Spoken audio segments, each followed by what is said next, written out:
100 ga 500 dollarga protsedura olasizmi? Foydasi yo'q. Siz toki ichingizdagi dog'ni sababini o'rganib, negizini o'rganib, ichingizdagi problemani rishat qilmaganingizcha hech qanaqa foydasi bo'lmaydi.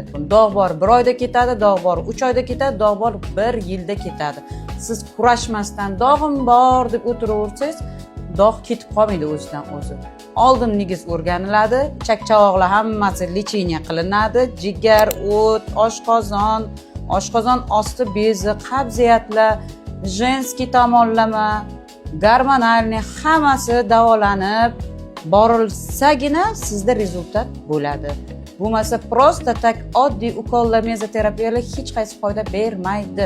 Sizga hamma ham bu maslahatni beravermaydi. Olib shartta protsedurasini qilsin-da, soqqani qilsin. Ko'pchilik shunaqa bo'lib ketgan hozir. Shuning uchun ham ko'pchilik kosmetologlarga ishonch qolmagan. Ichni davolash kerak. Ichingiz toza bo'lsa, yuzingiz tabiiy go'zal bo'ladi. Tabiiy yosharasiz, tabiiy chiroyli bo'lasiz. Sizga ichim achigani uchun aytyapman. Nima uchun meni dog'lilarim kelib dog' muammosidan qutulib ketadi? Chunki men ular bilan ham ichidan, ham ustidan kurashganligim uchun natija qilib beraman. Tez dog'i bor o'rtog'inglarga bu videoni uzatib qo'yinglar. Hamma organlarni tozalanglar, chiroyli bo'lib, go'zal bo'lib yuringlar.